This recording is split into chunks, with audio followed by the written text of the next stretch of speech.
Yeah, we can see your screen, sir. Thank you. Okay, fine. Right, sir. Right, sir.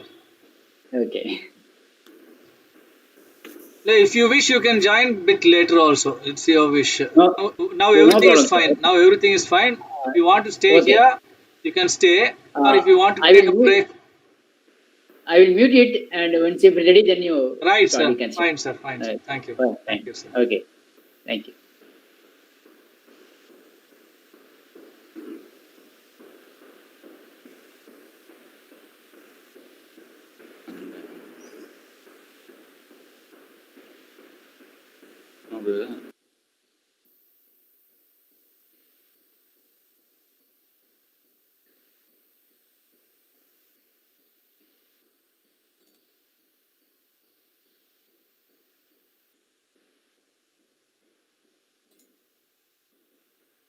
Yeah, you can see your screen, sir. Thank you. Okay.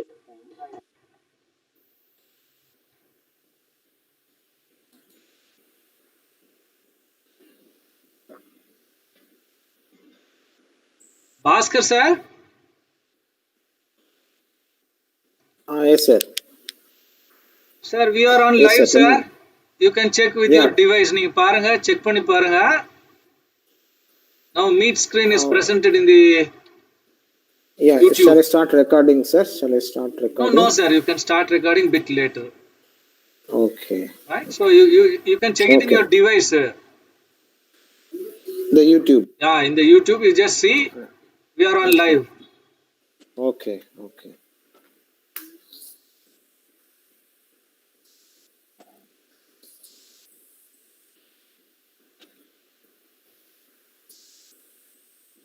Yeah, we are live. We are live. Right, sir. Excellent, excellent.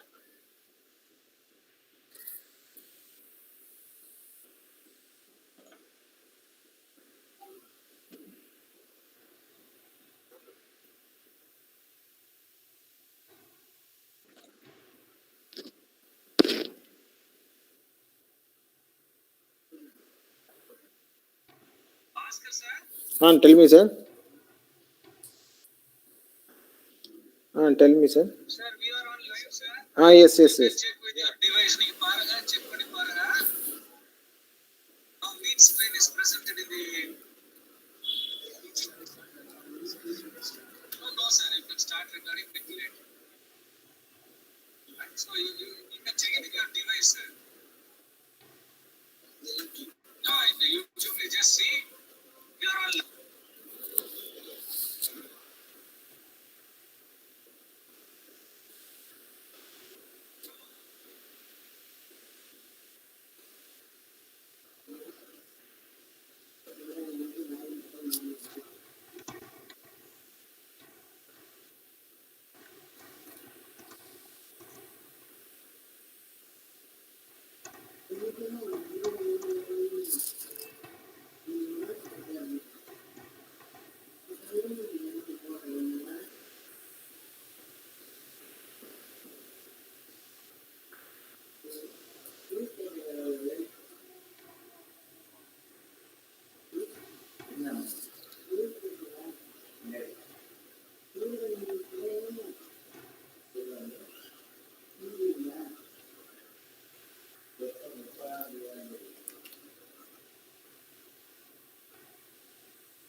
On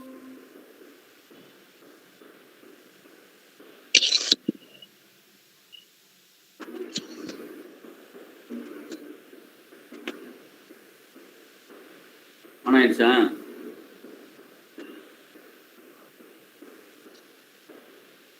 ம், okay.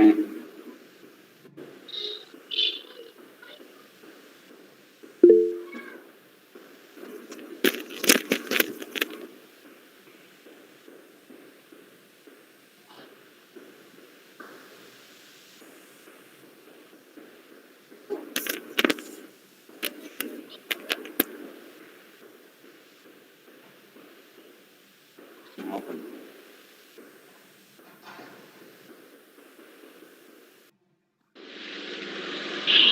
Sir, good evening, sir. Stanley. Good evening. Good evening, sir. Hey, is getting ready, yeah? Yes, sir. Okay. HOD sir, good evening sir. Good evening, Nachiappan. Welcome sir. Hello. Good evening, Balaji.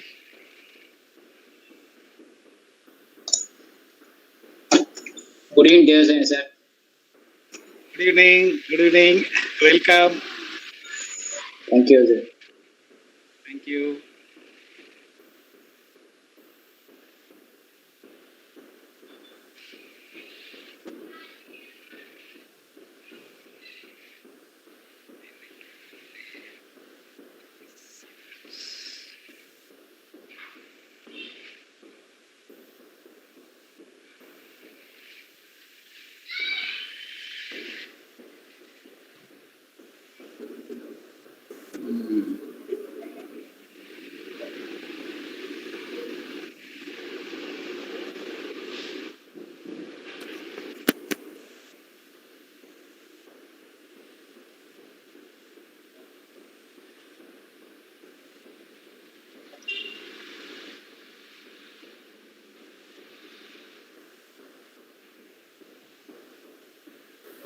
Hello, Stanley, sir.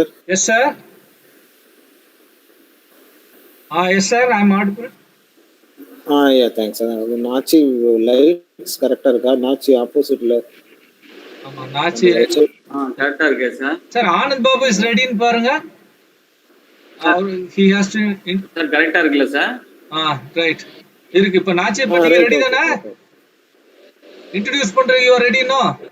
Ready தான் sir. Right. So time yes sir, நான் introduction. Okay. நீங்க first initiate பண்ணுங்க sir. சரி.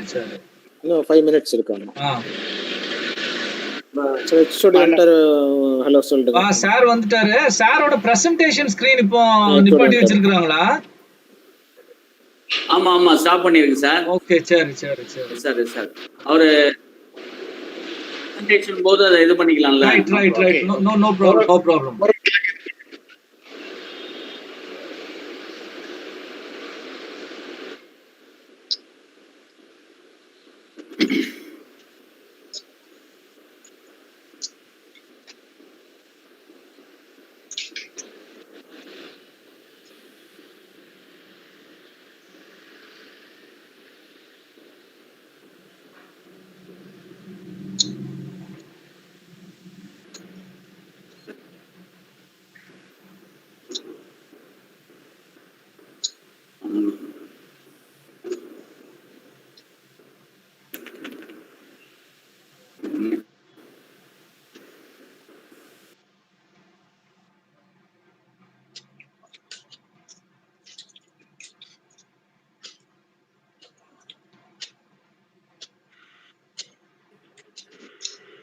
Stanley sir, good evening.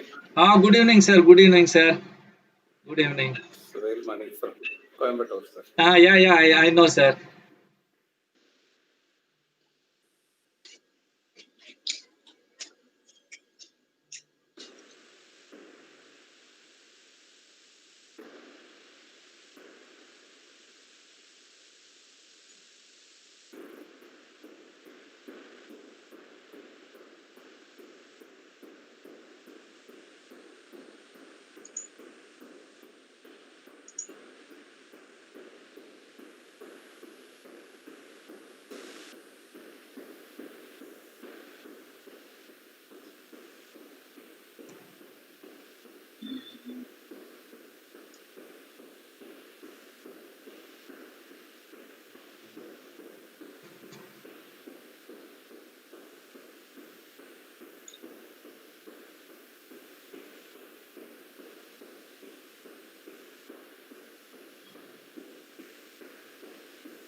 4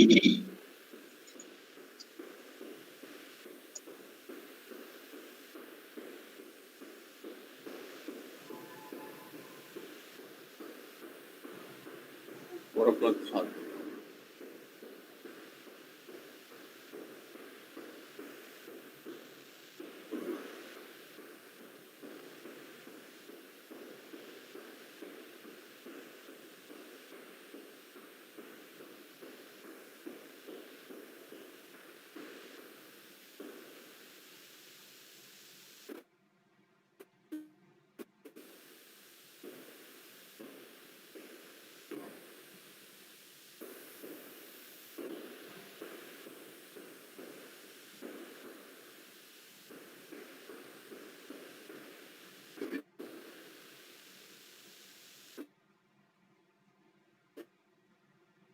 HOD sir, shall we start?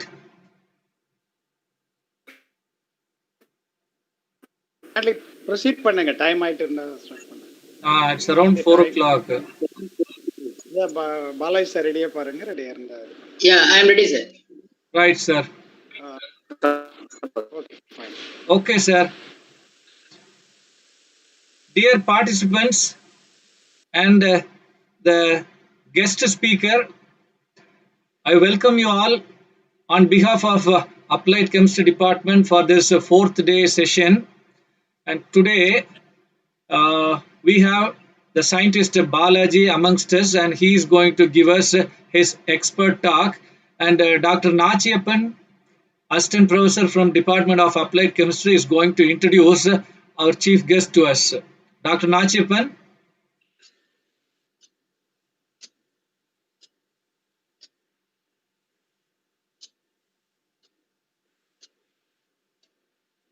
Dr. Nachiappan.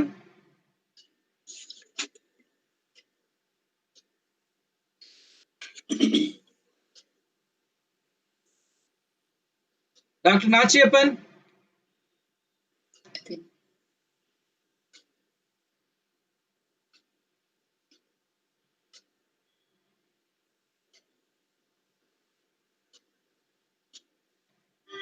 Sir, Balaji sir, am I audible to you? Yeah. But I do not know what happened to him. He is not answering. I think he's in online, but I don't know what's happening. I'll just give a call to him. Yeah, please. Right.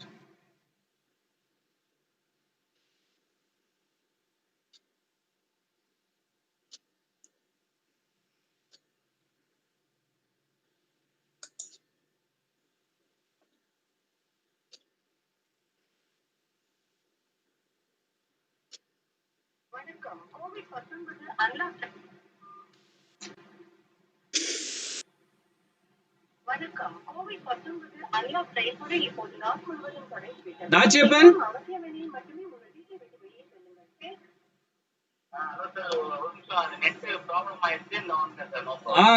அதான் உங்களுக்காக தான் wait பண்ணிட்டு இருக்கோம். You start introducing the chief guest to the gathering. Okay. Good evening to all.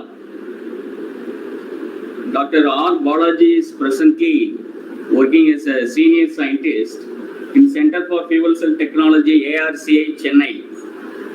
He obtained his PhD from Sikri Karaikudi in 2006. He did his postdoctoral work on renewable energy integrated the hydrogen energy system in Kitami Institute of Technology in Japan, and later on hydrogen generation at the ARCI. He has also worked as a scientist in SPIC Science Foundation, Chennai, in the area of hydrogen fuel cells. His research interest includes hydrogen energy technology, electrochemistry, electrochemical process, electrocatalysis, electroplating, corrosion, wastewater treatment. Currently, he is focusing in the area of electrolytic hydrogen generation and PEM fuel cell system, and developed in PEM-based electrolysis system in 2.5 nm³ per hour hydrogen production capacity. Over the decade, the experience in the area of electrochemical hydrogen generation, he has contributed to the transfer to technology to industry. He has published more than 30 papers in journal reviewed and filled the 4 patents. He received Outstanding Scientist in the area of hydrogen energy technology from Venus International Foundation in 2016, and it's member of several distinguished professional societies like SAST and International Foundation, so Association of India and etc. He is servicing the reviewer of various reputed international journals and guided about 25 students to the dissertation work, including the postgraduate and PhD students. Now I request Dr. R. Balaji to welcome all the participants and to proceed this session.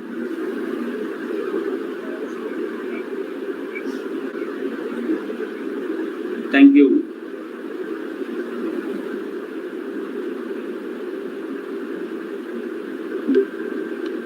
Yeah. Thank you, Dr. Najapan, for the nice introduction. Thank you. And I thank SVCE management for giving these invitations to share my views on hydrogen energy, sustainable energy resource. Am I audible to everybody? Yes, sir. You are audible, sir. Okay. Can I start there? Yeah, you can start, sir. Yeah. So whatever is R&D which we are doing has to be scaled up, and it has to be demonstrated to the entrepreneur, and ultimately this has to be transferred to the industry for the real application. And if you see our most of the R&D activities, the term technology readiness level, there is a TRL actually. So we are in the 7 to 8 scale. So if you do any kind of research, and it has to be upscaled, and because getting the real result in higher scale is a challenging one. So ARCI is addressing that kind of challenges, and we do the same. And our mandate is that to develop a technology for the societal need. So with that major objective, we are working on hydrogen energy based technology, especially for fuel cell and generation and storage. So I can summarize my major research activity which are taking place at CFCT is that hydrogen fuel cell, and we do concentrate on hydrogen generation, storage, as well as spin-off technology like energy storage devices, supercapacitors. So coming to the today topic, so I don't want to go in deep in each and every slide, because I can leave these slides to the organizers so that you can circulate among yourself. So the point which I want to convey is that the whole world is looking for alternative energy sources. Sir, sorry, sir. Sir, hello? Yeah. Sir, this is Anand Babu. Sir, Yeah. please put on slideshow, sir. Please. Yeah. Is it okay now? Yes, sir. Yeah, yes, sir. Thank you. Yeah, so the whole world is looking for alternative energy sources because of to reduce the carbon footprint in the air. So if you see some statistics, the CO2 level, the atmosphere keep on increasing, but unfortunately, because of this lockdown and the COVID effect, it has come down recently, but it has to sustain for a long time. So in order to sustain the long term, reduce the carbon footprint among the Earth's surface, there are many attempts are being taken by the whole world community. So everybody has the answer for that to reduce the carbon footprint. But the only thing is we have a solution, but the implementation is taking some time. So there are many alternative energy sources are there, and which we want to adapt immediately to reduce the carbon footprint. That is the main challenge. And as I said, if we talk about the energy, so it's existing. So we need to store the energy in some form. So currently we are storing energy in the form of fossil fuel, gasoline. It's a major sector. And next to is the batteries, is a kind of another energy storage device. And the people currently looking for the futuristic aspect of energy storage is that hydrogen. So, so I will come to the later. Why do we want to go to hydrogen instead of batteries and gasoline in detail? So there's kind of statistical analysis which I want to share with you. So as I said, why hydrogen energy? There are many energy sources are available. Why do you want to go with hydrogen energy? Is that basically it's a high energy density fuel. So if you see the energy density is about 142 megajoule per kg of hydrogen, and if you use it in so the getting hydrogen from water is a renewable sources, and we can generate hydrogen without upsetting the environment. That is the one big advantage which we have when we are going towards hydrogen economy. And when you use this hydrogen, so generation is also green. When you use it hydrogen in any vehicles or transport applications, so we don't want to emit any carbon. So that is the another added advantage. When you are generating hydrogen, it's also green, and when you are using hydrogen is also green. So the entire route is green. So that is the major drive for us to go with hydrogen energy based economy, and it can be easily integrated with the fuel cells vehicles actually. So that is the drivers for to go with hydrogen energy based economy. When you talk about the hydrogen energy, there are three major steps are involved. So it's a kind of hydrogen energy consortium. So as I said, hydrogen is not commercially available. So I mean, it's not available on its nature. So it is always in the form of hydrocarbon or water.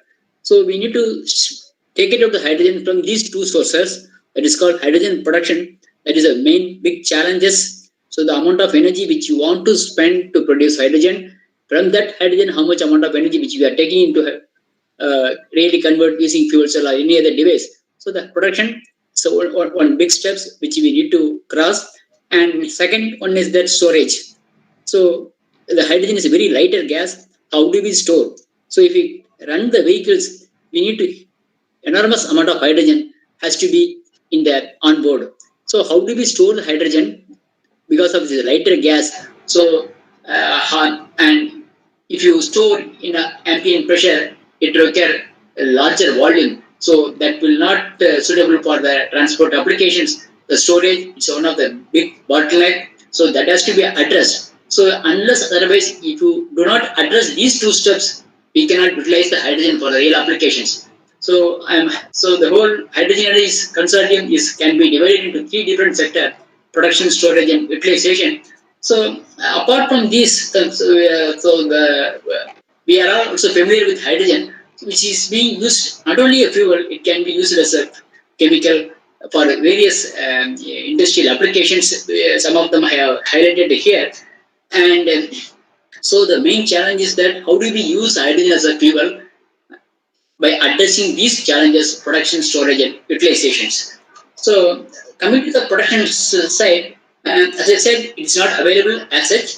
So we have to separate out from the hydrocarbon or water. These are the two main sources. So depending upon the feedstock and method, I have classified the production way of hydrogen is that feedstock. So as I said, now we are emitting more carbon. So if you want to convert this more carbon to no carbon system, it's highly challenging.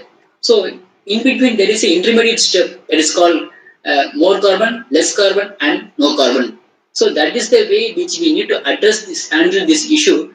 So more carbon system, currently fossil fuel based system which are emitting more carbon, that is more carbon system, and we need to see the alternative next step as a less carbon system.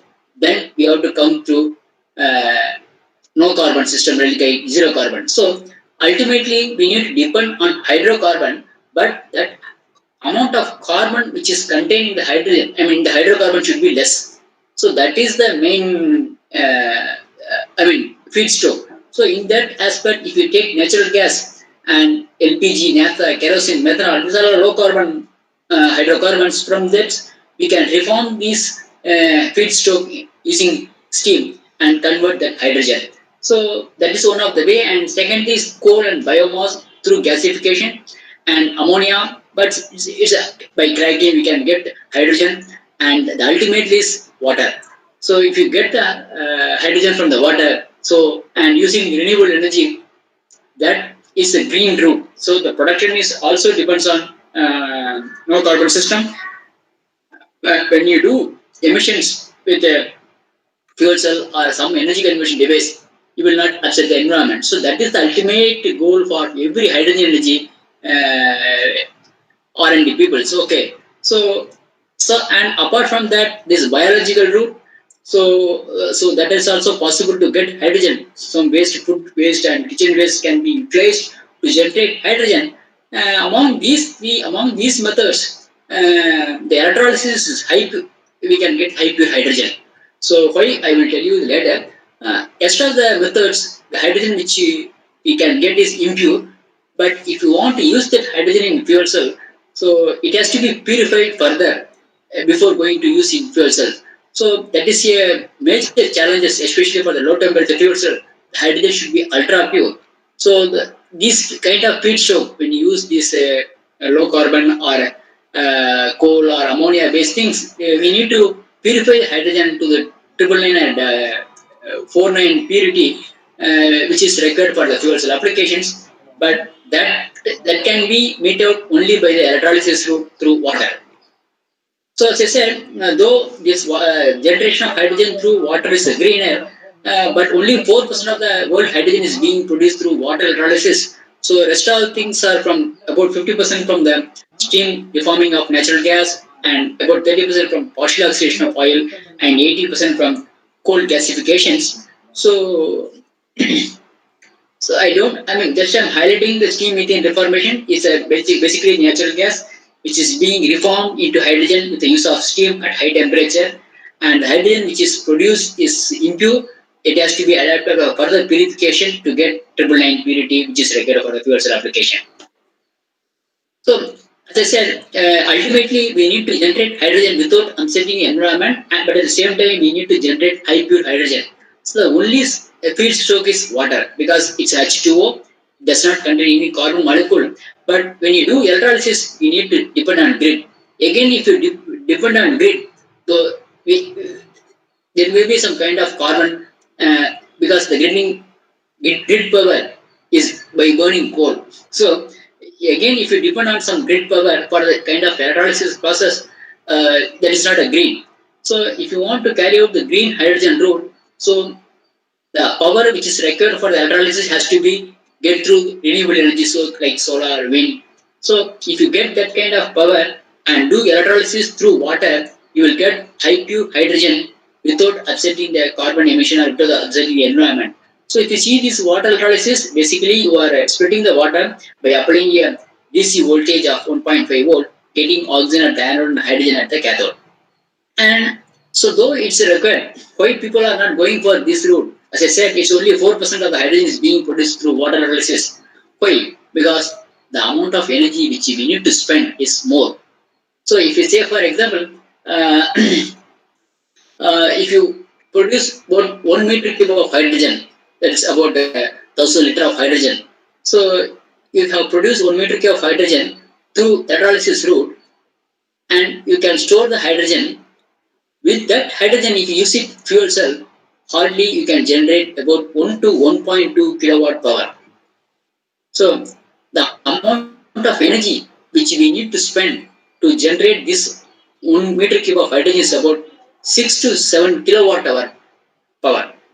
So as I say, the amount of energy which we need to spend to produce 1 meter cube of hydrogen is 7 kilowatt hour, but the amount of energy which we are getting from the hydrogen through fuel cell is about 1.2 kilowatt hour. So the energy gap between the production and utilization is huge. So though theoretically it's required about 3 units of electricity, but in practical case it required about 7 units of electricity to produce 1 meter cube of hydrogen. So these losses, though it is required 1.5 volt per cell to produce hydrogen, practically it is required 2 volt. That excess voltage is because of various losses that is being encountered in electrode and electrolyte and overall the system.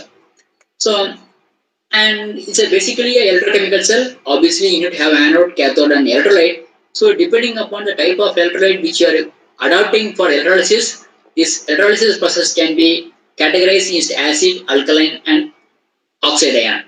So, if you carry out the proton movement through electrolytes, that is called as the electrolyte, or if you carry out this proton through membrane, that is called polymer electrolyte membrane based electrolysis process, or if you carry out the water transport from one electrode to another electrode by OH minus ion, that is called alkaline. And if you carry out this water ion transport from one electrode to another through oxide ion, that is called solid oxide water electrolysis. In order to carry out this is a charge carrier basically. The electrolyte is basically a charge carrier. So in oxide ion, this charge carrier will be taking place only at high temperature. So we need to do this electrolysis only at high temperature so that the oxide ion conductivity will be high, and obviously you can produce hydrogen, oxygen at the respective electrodes. So if you see this state of development of this electrolyzer technology, so coming to the alkaline, it's a well-mature technology that you can find many commercial units which are existing in various power plant. So wherever the hydrogen is being required, so that is being produced by alkaline electrolysis route. This polymer electrolyte membrane is an advanced technology where you can replace the liquid electrolyte and you can with a solid membrane that will access the electrolyte. So the PEM-based technology is a recent advanced technology. So that is penetrating the market right now. And if you see the solid oxide, it's only R&D phase because there are a lot of material challenges are involved in this technology, because you need to carry out the electrolysis at high temperature. So the material properties and withstanding the high temperature. So you need to select properly the material limitations, and you need to adapt a proper material to do this kind of high temperature electrolysis process. So that is only R&D level. So when you consider the electrolysis route for production of hydrogen, so these are the various cost element and various factors has to be considered, and in order to meet out the market requirement as per the cost aspect actually. So coming to the alkaline, as I said, it's basically a alkaline OH minus ion conducting electrolyte. So you can produce hydrogen with a cheaper electrode material like nickel and iron. That has the advantage, but only the disadvantage is that the amount of hydrogen production is mainly depends on amount of current which you are supplying to the system. So if you increase the current, you can obviously produce more hydrogen. But if you increase the current in alkaline based system, the electrode material will not withstand. So it will undergo degradation. So amount of hydrogen production is being restricted by the operating current in this case. So if you want to produce more hydrogen, you have to increase the number of units to meet out the required hydrogen. So that is the one disadvantage of this alkaline electrolysis process. So though it has some disadvantage, there are many alkaline electrolyzers are available globally. So some of them I have listed here. And if you see this, though energy consumption for this energy consumption for this process is theoretically 3.5 kilowatt hour, but most of the practical case it goes up to 7 kilowatt hour per metric cube. So as I said earlier, we have to spend 7 units of electricity to get 1.2 unit of electricity through fuel cell. So there is an energy gap, so that has to be addressed actually. So in order to avoid that less volume of productions in alkaline based technology, people have come up with a PEM based technology where this proton exchange membrane will act as a solid electrolyte that will take care of the proton transport from one compartment to another compartment, and it generates hydrogen at high production capacity. And we don't want to handle any liquid corrosive electrolyte, and the gases which are producing from each compartment is automatically separated, because this polymer electrolyte membrane is not only act as an electrolyte, it will also act as a separator. So it can separate the gases which are produced from two compartments, because handling hydrogen and oxygen in the same system is highly risky. So, but in the use of this kind of membrane will withstand the hydrogen oxygen. It will impermeable to the hydrogen oxygen gas mixer, so that you can safely operate the system without any hurdles actually. So these are the various commercially available PEM water electrolyzer internationally, and if you see this, in this case also, the energy consumption for the production of hydrogen is about 5 to 6 kilowatt hour per metric cube. And as I said, this is solid oxide electrolysis. It's a very premature in state because of the material limitations. Most of the anode and cathode materials are solid oxide based semiconductors, and electrolyte is also a semiconductor zirconia based ceramic membranes. So that is being actually say electrolyte that will take care of the oxide transport from one compartment to another compartment. And so we need to operate the electrolysis process at high temperature, about 500 to 800 degrees Celsius. So if you could develop some suitable oxide ion semiconductor based electrode and electrolyte material to withstand high temperature, so this technology may come up in later stage. So apart from this natural gas and water based electrolysis process to generate hydrogen, you can find commercially the rainwater electrolysis, which are widely adapted for many of the chloroalkali industries. So if you do this kind of electrolysis, initial electrolysis, you will get 3 different useful product. One is alkali, sodium hydroxide, another is chlorine in the anode compartment, and hydrogen at the cathode compartment. So this hydrogen is called byproduct hydrogen. So the TPL and MPL, many petrochemical industries are producing this kind of hydrogen and selling to the need of the society. So there are many, as I said, what is the ultimate source for the hydrogen? To get pure hydrogen without upsetting environment. So in this case, you can integrate the electrolysis process with the renewable energy sources to get hydrogen, or the sun has enough energy to split the water molecule, but obviously water does not absorb all the energy. So because the sun energy has more necessary energy, the sun has to split the water molecule into hydrogen and oxygen. But as I said, the water does not absorb the energy. So that is where the water is remain as water, and we will not. We will not able to get hydrogen.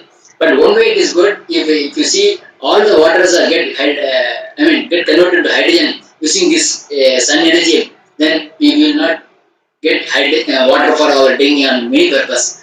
So the only thing is that though the sun has enough energy to split the water molecule directly into hydrogen, but the water is transparent, it does not absorb any energy. So we need to have some kind of material which will absorb energy from the sun and giving that energy to split the water molecule into hydrogen and oxygen. That is called photoelectrochemical hydrogen generation. It's a very green route and very efficient route. Not efficient in the sense in terms of technological adoption, because we have a sun, we don't want to invest more money, and we have water. So we don't want to invest on raw material. If you look at that aspect, it is cheap. But only thing is we need to have a proper material which will absorb more energy from the sun. That energy has to be transmitted to the water to get hydrogen. So basically, there are many materials are available to meet out this requirement. But those materials which are available has to qualify 2 conditions. One condition is that it should be stable in water, and second condition is that it should be highly electronically conductive. So those materials which are available for high electronic conductivity may not be stable in water, but those materials which are stable in water may not have such amount of electronic conductivity. So that's where the challenge lies. So the material which you want to choose has to have some stability in the water environment, but at the same time it should have high electronic conductivity. So as of now, the TiO2 based material is being widely used for this kind of application. So in order to reduce the band gap and to convert more energy efficient, so there are a lot of R&D programs going on to mitigate this energy gap and increase the stability by tuning the properties of TiO2. And as of now, the conversion efficiency for the photolysis is about 3 to 4%, but the Department of Energy UC has targeted that the efficiency should be go 10 to 12%. So the long way has to go in order to meet out the DOE target and make this process as efficient, though it is technologically acceptable. As I said, the hydrogen has to be produced through hydrocarbon and water. The water is the ultimate source, but right now we need to have some kind of alternative low carbon feedstock so that we can emit less carbon during generation of hydrogen. So that hydrogen is being utilized for fuel cell application. So we assume that we have generated hydrogen through less carbon sources or water. So how do we store the hydrogen? Because hydrogen can be existing gas, liquid and solid. So if you store hydrogen in terms of gas, it's a lighter gas, it occupies more volume. So if you want to carry the hydrogen gas in a vehicle or in stationary application, you need to have a huge volume of space. So in order to store that hydrogen, so the gaseous form of hydrogen storage is acceptable by the international community because the handling of gas is much simple. And only thing is, especially for the kind of transport application, say for example, if you want to run the truck for about 250 kilometers or 500 kilometers, you need to carry a large number of hydrogen cylinders because it's occupies less volume. So you need to compress the hydrogen at high pressure. So high pressure cylinders, the handling of high pressure cylinders is highly risk, and developing country like India, so we don't have such kind of a licensee to handle high pressure cylinders. So the cylinders which are available commercially is about 150 bar. So, but if you see the state of the art fuel cell vehicles, the Toyota Mirai, Hyundai vehicles, so the hydrogen is being stored at high pressure of 300 to 600 bar. So the currently existing hydrogen cylinders are 150 bar. So we need to double the storage pressure up to 300 or 600 bar. In that case, only we can carry less number of cylinders in the transport especially for the transport application. So storing hydrogen in the form of compressed gas is also the challenging. Only thing is we need to find out the suitable cylinder material. So because the currently existing hydrogen cylinders are steel-based cylinders, the hydrogen is a lighter gas. So obviously we all know that it will undergo hydrogen enrichment. So that the steel cylinder cannot stand at high pressure. So we need to go for composite cylinders which will be made up of carbon and other resin and polymeric material based carbon high pressure cylinder has to be developed in our country so that we can handle the hydrogen at high pressure. So that is one way of storing hydrogen. The another way of storing hydrogen is that liquid hydrogen. So handling the liquid hydrogen is also easy, but only thing is the amount of energy which we need to liquefy the hydrogen is more than the amount of energy which we are getting back from the hydrogen. So liquefaction of hydrogen is high energy intensive process. That's why people are not preferring storing hydrogen in the form of liquid. So especially for the niche area like cryogenic kind of applications, people will not bother about the amount of energy which we need to spend for the liquefaction of hydrogen. So storing hydrogen in the form of liquid route is currently ruled out. So we need to store the hydrogen in the form of gaseous form at high pressure. So another form of hydrogen is that solid form because if you store hydrogen in the form of solid form, it's kind of metal hydrates. So if you take sodium borohydrate, nickel metal hydrate, so these are the form of storing hydrogen in materials as a solid. So these are the points which I discussed right now. And storing hydrogen, especially for the apart from the metal hydrate, there are materials which you can have high surface area and high porous. So it's a kind of physical absorption taking place among the surface of the, over surface of the carbon materials. There are nanoscale carbon fluorine, carbon nanotubes, and this kind of carbon-based material will hold the hydrogen in between the interspace, that is space, so that the hydrogen it gets absorbed physically with the carbon atom, and you can store hydrogen at high pressure. So that kind of quality is going on in hydrogen storage aspect. So we do research on high surface area carbon because the carbon is a good absorbent for the hydrogen. Only thing is it should have high surface area and high porous so that you can accommodate more amount of hydrogen in the porous carbon substrate. So DOE has set the target of 6 to 8%. If you have 100 gram of carbon and if you can able to store 6 gram of hydrogen, so then it is breakthrough. So in that aspect, we had a project and investigating various carbon sources and we picked out various high cellulose content seeds like tamarind seed, papaya seed, and jute fiber. These are high cellulose content. When you do burning, you can get high surface area, porous carbon. So we use that carbon as a hydrogen storage medium, and we could go up to 4 to 5% of weight percentage at low pressure and low temperature. As I said, if you store hydrogen in the form of solid, so you need to give some kind of pressure for storing, but at the same time you need to give the same pressure to evacuate the hydrogen from the solid material. So in that case, it should be in the kind of balance. The amount of pressure and temperature which you want to store hydrogen in the form of solid has to be minimum, but at the same time, amount of pressure and temperature required to evacuate the hydrogen from the solid material should also be low. So we could be able to achieve this 4 to 5 8% of hydrogen storage in carbon around 40 bar at 10 degrees Celsius. So that is one of the breakthrough which we recently carried out on hydrogen storage aspect.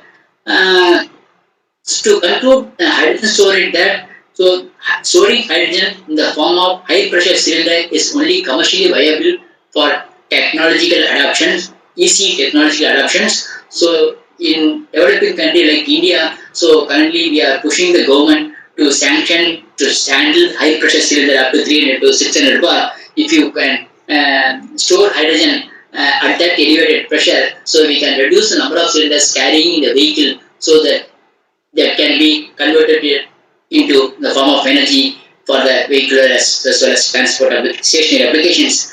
So in that scenario, what we are doing is that in our ARCI is a PEMFC technological development.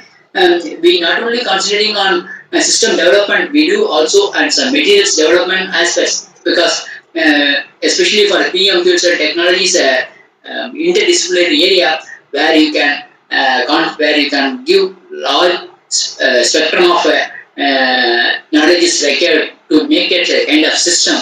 So our highlights in our technology is that, as I said, we need to pass hydrogen and oxygen. Instead of oxygen, we can handle air. So we need to pass hydrogen and oxygen in a system so that we can deliver the power. So in order to carry out the gas movement at each compartment, we need to have a proper fluid channel. So that has been taking place in the flow channel field, that is called flow field plate. So because each fuel cell will produce about 1 volt. So and if you want to increase the voltage or current, so we have to increase the number of cell and active area so that the required power can be metered. So in that case, graphite is widely used as a flow field material internationally. So what we have done is that we have a low density graphite, which is about 50% less than the natural graphite. So you can considerably reduce the stack weight, especially for the fuel cell weight, considerably about 50%. And that was our novelty in this technology. So we can use this accelerated graphite plate. It's a graphite which has a lower density than natural graphite. You can easily machinable. So you can take required flow field design among the over surface of the graphite plate. And we do develop a system for the stationary as well as transport application. So this is our journey. We started with 1 kilowatt system in 2004 and 5, and we carrying out about 20 kilowatt capacity, and which was demonstrated for the stationary applications in our laboratory.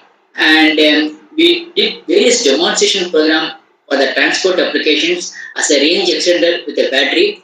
So these are some of our demonstration which we carried out for the Mahindra 3 kilowatt hybrid fuel cell 3-wheelers and fuel cell powered go-kart and fuel cell powered scooters and 5 kilowatt hybrid fuel cell 3-wheelers using Mahindra Bijli.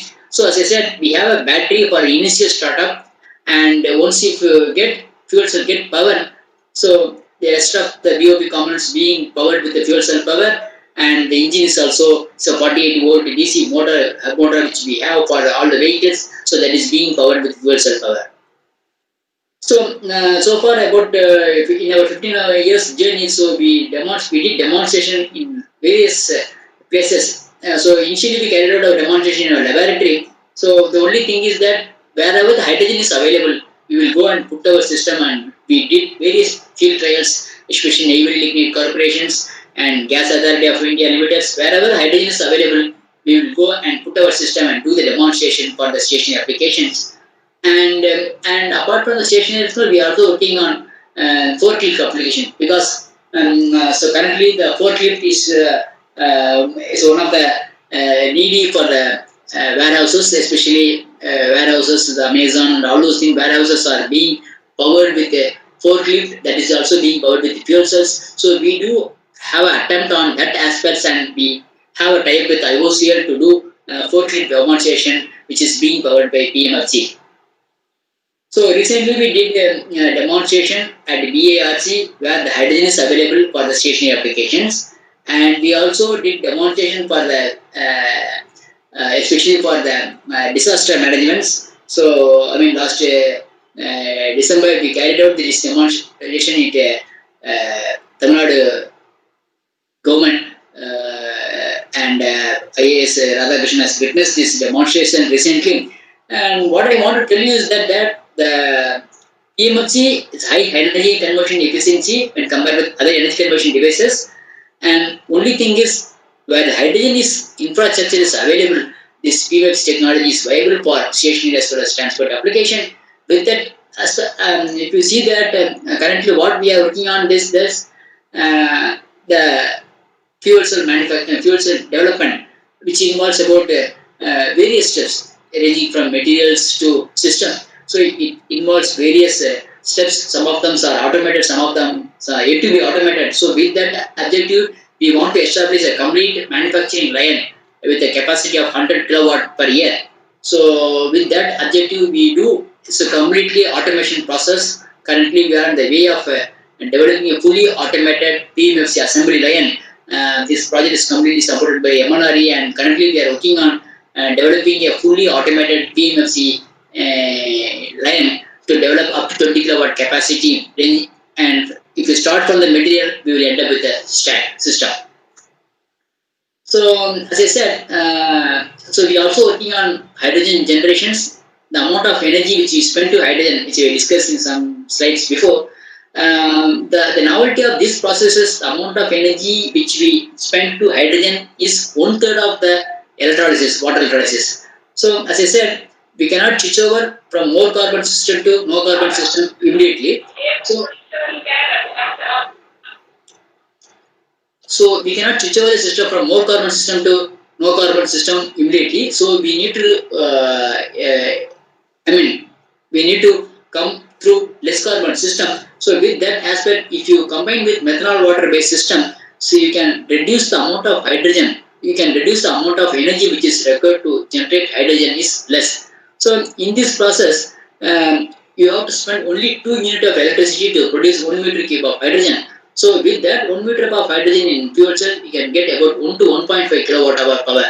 So we have considerably reduced the amount of energy which you want to spend to produce hydrogen and amount of energy which you want to get back from the hydrogen.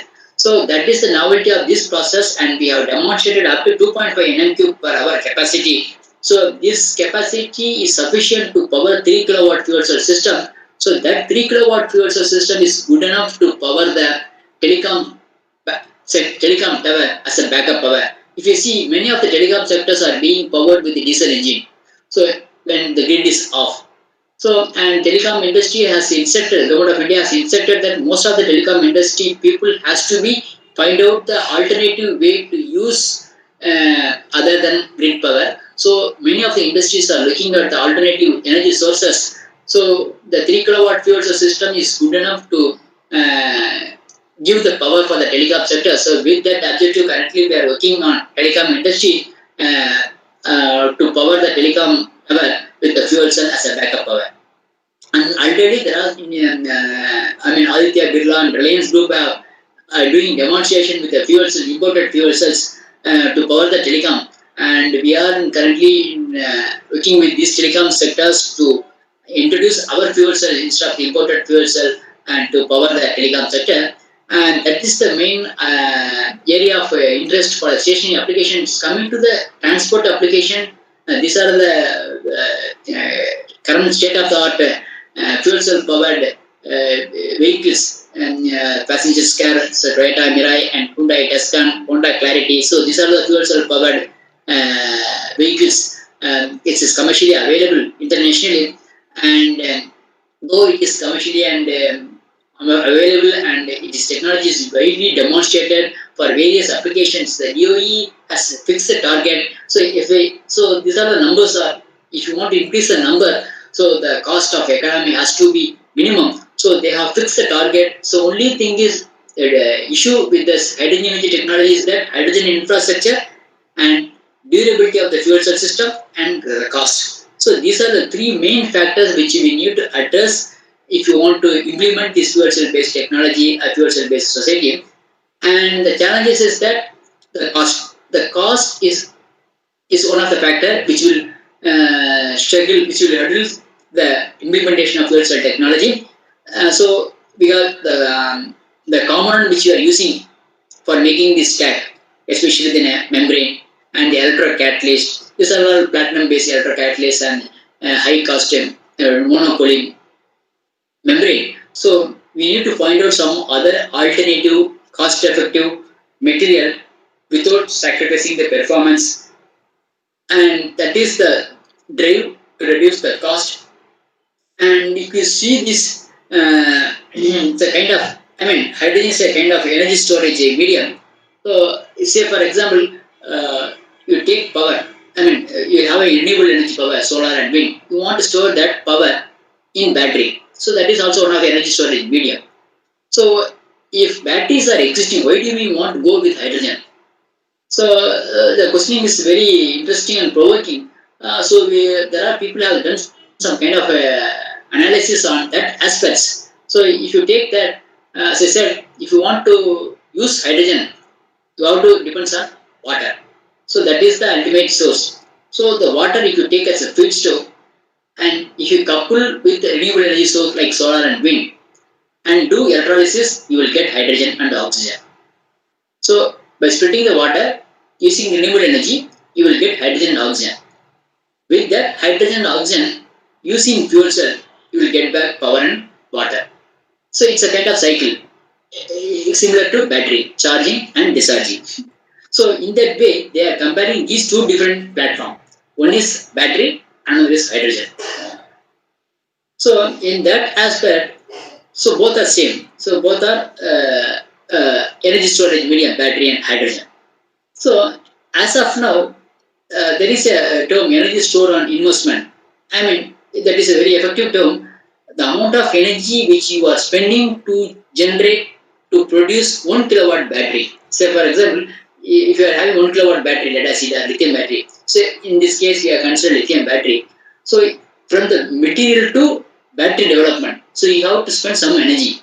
So that energy is accountable. So that amount of energy which is spent to produce 1 kilowatt battery, so that is called energy required to manufacture. And with that battery and do charging and discharging over life period. So if you increase the life period of battery, the charge and discharging cycle has to be improved. So over the entire life of the battery, you have produced some amount of energy. So the ratio between the amount of energy which you get, which you got it from that energy storage device, and the amount of energy which you spend to manufacture that device, that is called energy store and investment. If you see that aspect, the battery has a low ESOI, it's about 35%. Whereas in the case of hydrogen fuel cell, you have to have some kind of electrolyzer and you have to have some kind of fuel cell. So the amount of energy which you want to manufacture the electrolyzer and fuel cell is less. And with that electrolyzer and fuel cell, you can produce more amount of energy. So that's why the ESOI for hydrogen fuel cell is high when compared with battery. But when you compare with the efficiency, say for example, if you are getting electrolysis, you have to do practically 2 volt. to produce some amount of hydrogen. With that hydrogen in fuel cell, you will get only 1%, 1 volt. That is the open circuit potential of the hydrogen fuel cell. But moment you draw the current, the efficiency will go down to 0.6 volt. So you are spending 2 volt to generate hydrogen, and with that hydrogen you are getting only 0.6 volt. So this gap has to be reduced. If you reduce that gap, so if I say for example, instead of applying 2 volt and getting hydrogen through electrolysis, if you could do electrolysis at 1.5 volt and get more energy, and if you improve the fuel cell performance also 0.7 or 0.8 volt operating voltage, so you can considerably reduce the amount of energy which is spent for generation of hydrogen and is less, and you can get back more energy from the fuel cell. So that's what the challenges which are facing whole hydrogen economy. So in that case, if you improve the efficiency of the electrolyzer and fuel cell, you can improve the efficiency of the hydrogen fuel cell system.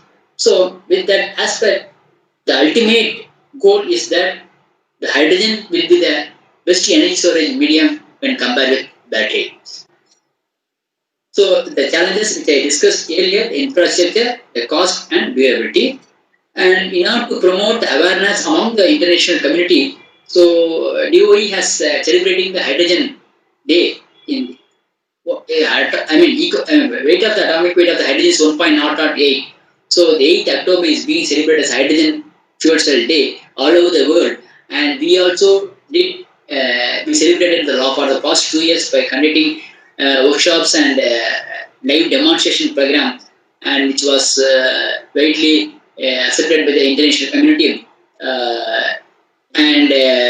What I feel, what needs to be done if you want to make this hydrogen-based economy as a sustainable future. So there are many R&D programs all over the world is going on. There are few people are working on the system level. So the manufacturing capability, so R&D for repeat component fabrication has to be established, and various field trial has to be conducted wherever the hydrogen is available. So more important has to be given for the hydrogen generation, because that is the fuel. So we have to generate the fuel as much as possible with a lower cost. And as far as we R&D, we do R&D, we will do R&D only unless otherwise entrepreneurs and real industry partners, if they are not taking part in this development, so we may not go for the next stage. So the industry participation has to be as much as possible if you want to make this technology commercially acceptable. And as far as practical concerns, we need to set the parameters of standard protocols for testing and reporting with the duration of test. So we have to establish the standard protocol for handling this hydrogen, and obviously we need to increase the awareness among the people, because people are aware of handling gases, so that will not be a major issue in my concern. So only thing is we can say it's also gas. So we have handled LPG and natural gas and all those things. So handling hydrogen gas will not be a big issue. Only thing is we need to create how to handle. That is, the awareness has to be created among the people. And as far as safety is concerned, hydrogen is quite safe than LPG because it's a lighter gas. So when it exposed to the atmosphere, it will go up and it will not catch any fire. So if you say hydrogen, it's highly explosive. So it's true, but unless we have experience handling LPG and natural gas, so the hydrogen handling will not be a big issue. So that awareness, hopefully it will penetrate among the public, and so these are the way we need to promote this technology for the commercial application. As I said, we are at the peak age of oil, so we need to switch over to hydrogen-based economy. Always the transition will be a machine, so we need to live with that some kind of machine aspects. So, but at the end, the hydrogen energy will be the future. With that, as I said, we need to live with carbon. If people are talking about no carbon system, even I also talked about the hydrogen generation through electrolysis and generating hydrogen through fuel cell. So it is green, but we cannot live with the carbon. So currently we are living with more carbon So in future, we need to live with less carbon and more hydrogen. So with that end note, I thank for your kind attention. Thank you.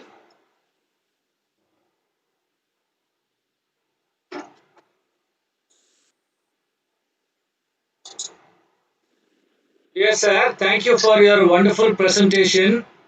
Thank you, sir. I think the participants are really benefited by your lecture, and now the session is open for questions, and I want Dr. Balasamy to take charge of this question session. Dr. Balu, Yes, sir. yeah, Can you hear me, sir? yeah, you are audible. Yeah. Yes, sir. Thank you, sir.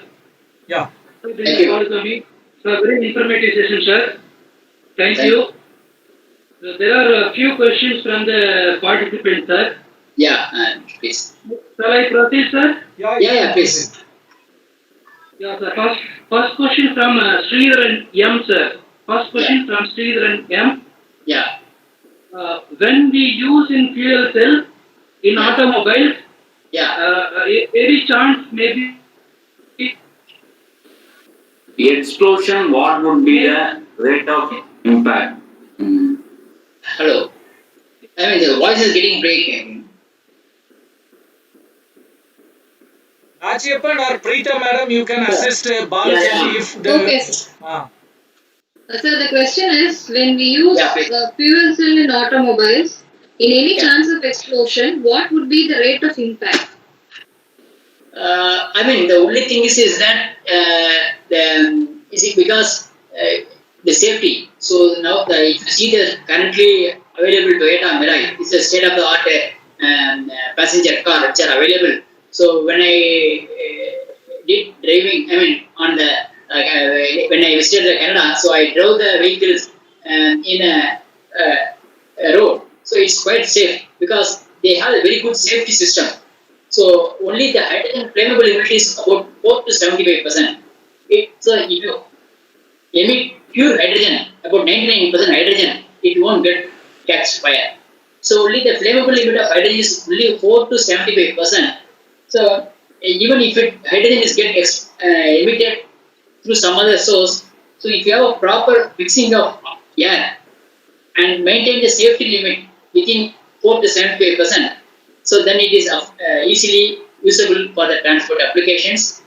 The pure hydrogen, I mean 4 to 75% is only the flammable limit. So if you emit 99% pure hydrogen, it won't catch fire and explosions.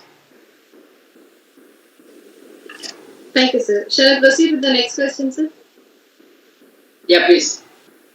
This question is from Bharati now, sir. Is it possible to have any feedback process so that part of energy produced can be used for electrolysis process? Can you repeat the question again? Please. Is it possible to have any feedback process so that part of energy produced can be used for electrolysis process? I mean, if you see this hydrogen, say energy conversion in fuel cell, if you do energy conversion through fuel cell, especially hydrogen, the conversion efficiency is about 40%. So if you see that the chemical energy is converted to electrical energy in fuel cell, only 40% of the energy is converted into electrical energy. The remaining 40% is converted as a heat. It's a low grade heat, so that can be used only for the room heating purpose, because the 40% electrical energy is used for applications. The 40% heat energy can be utilized for the room heating applications. So that kind of approach only is possible. Though the conversion efficiency of chemical into electrical is 40, chemical into thermal is 40. So the thermal energy can be utilized for the room heating purpose, not for the electrolysis purpose. Thank you, sir. Shall I proceed with the next question, sir? Yeah, please. Why carbon nanotubes chosen for hydrogen storage study? Does plasma water splitting have future for hydrogen production? Coming to the carbon nanotubes, there are other allotropic form of carbon, graphene, fluorine. So those carbon which has high surface area and high porous can be adaptable for the hydrogen storage. in the form of physical adsorption. So in that aspect, CNT has more surface area. That's why people are preferring CNT as a hydrogen storage medium for the physical adsorption of hydrogen. So currently, apart from the CNT, other form of allotropic form of carbon, fluorine. So that kind of attempts are being currently made in order to achieve the DOE target of 6 to 8% for hydrogen. And the next question is that, does plasma water splitting have future for hydrogen production? Yeah. I mean, you do water splitting by plasma. As I said, on the whole, the amount of energy which you spend for the electrolysis or splitting of water should be minimum. So, for example, if you generate hydrogen, 1 meter cube of hydrogen through plasma or whatever it means, the amount of energy which you are spending has to be minimum. So that's what people are looking. If you do adopt any conversion process, so the amount of energy which you need to spend to hydrogen should be minimum. That is the ultimate objective of any process. Depending on the availability and technology and maturity, you can choose any kind of conversion process. Okay, sir. Thank you, sir. Thank you. The next question is, sir, how hydrogen can be collected from kitchen waste? As I said, it's a kind of biological waste actually. So you have to do kind of fermentations and various biological process. So in this, only the hydrogen which you are getting, this kind of process impure. So again, you need to go for the purification process actually. So that is the challenging for the this kind of bio waste. So if you have a proper purification system, which can be adapted for this kind of biological waste conversion to hydrogen, can be economically possible. Only thing is the purification of hydrogen, especially for the fuel cell application, is required.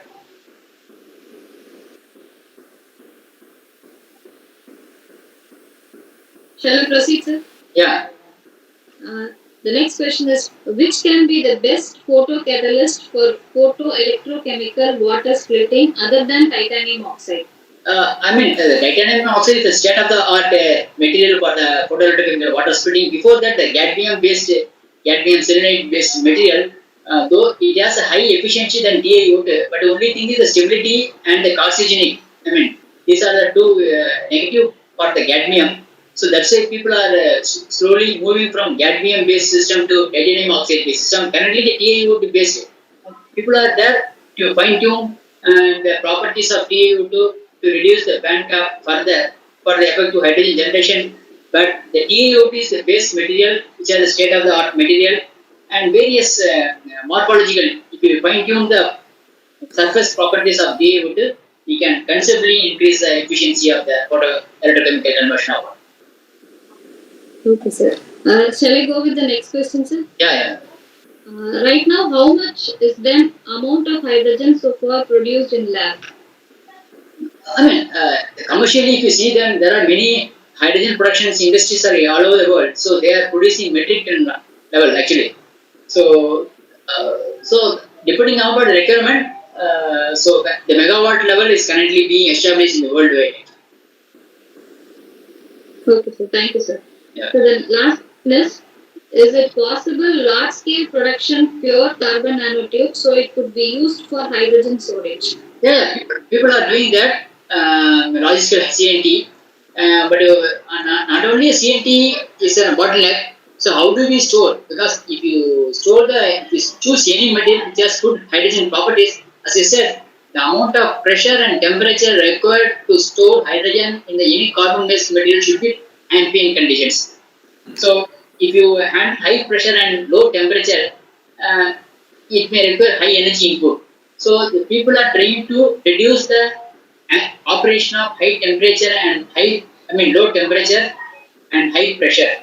So if we choose any material, it should be operable at near ambient conditions to store hydrogen effectively. And CNT production for large scale is not a bottleneck, but especially for the hydrogen storage aspects. Thank you, sir. Thank you so much. Can I say questions from my side is over, sir? I do have a question, sir. Yeah. Dr. Balaji, can I Yeah, ask please. a question? Yes, sir. So we do use our lead acid batteries in our households, right, sir? Yeah. That's currently running out of technology. That's we are Yes. using it. Yeah. If at all we require, for say, for an example, 4 kilowatt is a requirement of a household. Yeah. How does the economy for your type of battery, for the polymer electrolyte type of battery work for us? What will be the economy? As I said, it's a kind of what do you mean is a hydrogen fuel cell based power system, like battery. So if you have hydrogen cylinders, I'm not bothering about the hydrogen generation and storage. So you have a hydrogen cylinders with you. So and we have a conversion system like fuel cell. So right of now, I mean the cost which I am saying in terms of our experience, so the cost of the system will not go more than 3 to 3.5 lakhs per kilowatt, sir. Okay, how do you calculate this with the solar powered type of things? No, I'm not. So as I said, that is a capital cost which I am saying. The operating cost is depends on the hydrogen cost. Yeah, that's right. Yeah. The reliability I'm asking, because right now you can purchase a lead acid battery for a maximum output of 20,000 rupees. You can get a good one. Yeah. In the case of hydrogen powered type of batteries or solar powered type of batteries, that is the condition. You can go in any conjunction. Okay, you can just meet your requirement that way. Yeah. This is not going to be a one-time investment. 3 to 4 lakhs is not. It is probably your initial capital. Then recurring cost will be there. Yeah, I agree that. What I'm saying is that the 3 to 4 lakhs it's only a manufacturing cost actually, without any subsidies and all those things. So, so the only thing is that we can still bring down the cost of the fuel cell system per kilowatt to about 1 to 1.5 lakhs. There are other scopes are there to reduce the cost. If your number increase, automatically the cost will come down, especially for the capital cost. Okay, so I'm Dr. Velmani from Coimbatore. I just wanted to have some economy details. Yeah, please. Okay, sir. Thank you, sir. Thank you for being patiently answering my question. Thank you. No, thank you. Sir, is there any research happening in microbial fuel cell? Can you show some limelight on that in your institute, please? So we don't do that kind of microbial fuel cell R&D because that is only premature stage actually. So not in the technological level. So I mean, my opinion is that long way has to go, especially for the microbial fuel cell, because the power generation per meter squared or per centimeter squared has to go up. So there are many R&D is a very good area for the basic as well as the R&D, but not for the technological development. So right now. So right from 1990 onwards, this microbial fuel cell was there. It was 1990. Still at lab scale. It has not gone into any pilot scale study or even the higher studies. Exactly. So there is no chance of this technology entering into our day-to-day. It takes long time. I just took your time to answer this. Sorry. No problem, sir. That is true. That is true. Sir, is there any other question? It looks like we have covered all the questions. So, I want to once again thank Dr. Balaji for giving us a wonderful session, a limelight on the fuel cells and its constituents. So, once again, we extend our heartfelt thanks for you, sir. Now the feedbacks are posted in the chat box. So the participants, please make use of the time. You just give the feedback. And I request Dr. Balaji to say a few words about this FDP and you can conclude the session, sir. Yeah, okay. So, thank you for arranging this kind of wonderful online because of these COVID situations. So you have chosen the best platform to bring all the faculty members to one platform and arranging a series of lectures. Maybe I think when I go through your schedules, there are very fantastic lectures was arranged. So I think that would be useful for the faculty members because those who are working on this area, and it will also give a way for the new opening. Because now especially So I am in the Ministry of Science and Technology funded institutions. What I am hearing from the ministry and especially the central government is looking for the hydrogen-based economy. Because the lithium battery-based, again we depend on China. So we don't have a resource for the lithium in India. So now we are importing fossil fuel, oil and gas and all those things from the Gulf country. So instead of importing oil and gas, we are going to import lithium from the China. So just we are importing one material to another. So still we are dependent on some other developed countries to meet our energy demand. So that as per the government is alternately looking for a very good alternative energy sources for hydrogen. So that will be the ultimate. So I think hydrogen-based economy is going to be big technological breakthrough in next 20-25 years. So the so we can have hydrogen-based economy in India. So I think apart from the hydrogen, this session and these related sessions may be useful for the faculty members, those who are doing for R&D. So they can turn their attention towards that directions to get more funding, so which is required for the private institution like SVCE.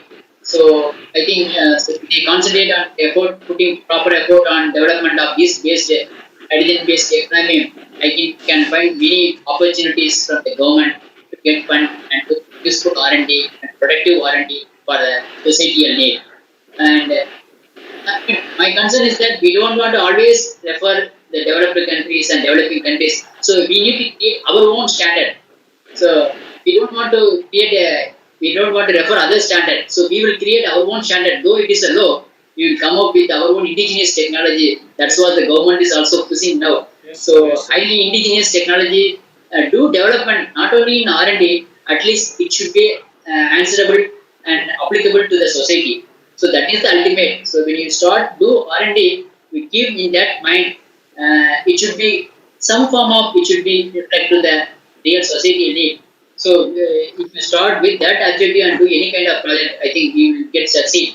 So that's what I want to have some word with all the faculty members, and thanks for arranging this platform to give my views and opinions on this area. Thank you, sir. Right.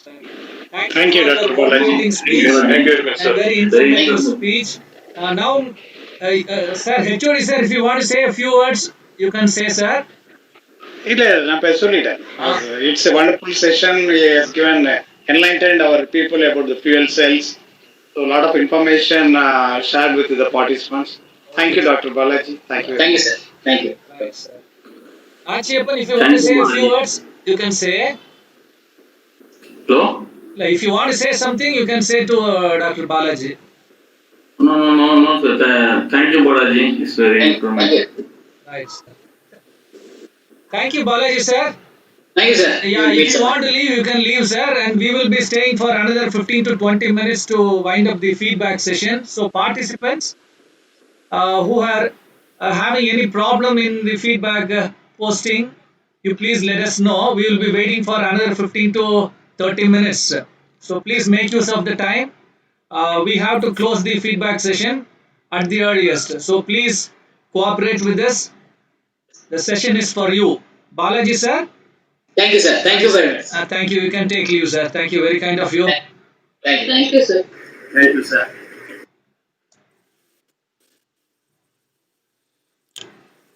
Stanley, sir. Yes, sir. Sir, you recording close பண்ணிக்கலாம். Yeah. Right, I'll do.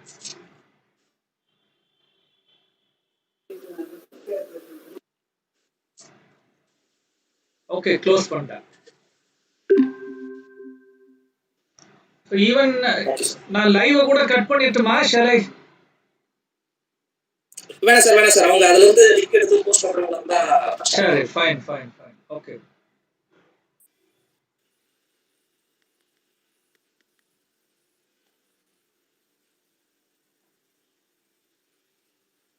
You know, 53 participants are there. Yes, sir. Already 90 response.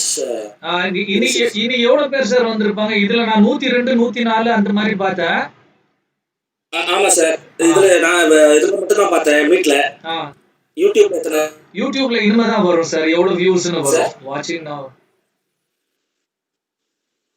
நான் live cut பண்ண உடனே how many viewsனு அதுல வந்துரும்.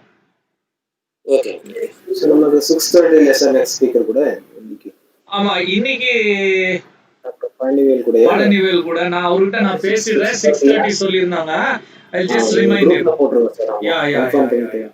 Nice sir. Right sir. ஒரு remind. Okay. So இது முடிச்சிட்டு ஒரு டீ காபி போயிட்டு வந்தா கரெக்ட்டா நான் 6:15 குள்ள அவருக்கு ரிமைண்ட் பண்ணிடுறேன். 6:30 again we'll have a meet. Can meet sir. Okay sir.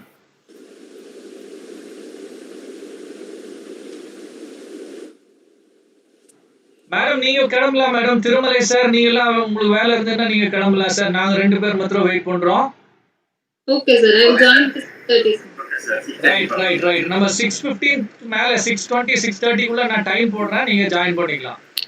Okay sir. Thank you sir. Bhaskar sir நீங்க கூட கிளம்பலாம். Yeah. Thank you sir. 6:15 வந்துறேன் சார். Right sir.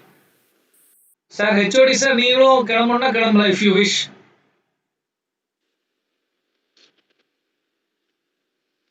Sir tomorrow time கேட்டுட்டு இருக்காரு சிவகுமார் சார். அப்படியே சொல்லிடுங்க. யாரு? chat boxல. எஸ் சிவகுமார். டுமாரோ எல்லா நாளும் சேம் டைம் தான். Same time. டைட்டில் சொல்லிடுங்க அப்படியே.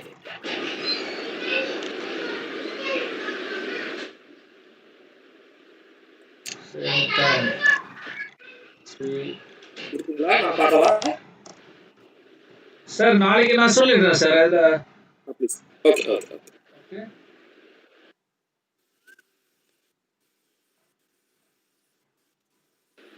சரி அப்ப அடுத்து 6:30 ஜாயின் பண்றோமா? ஆமா sir. Okay fine. That's good.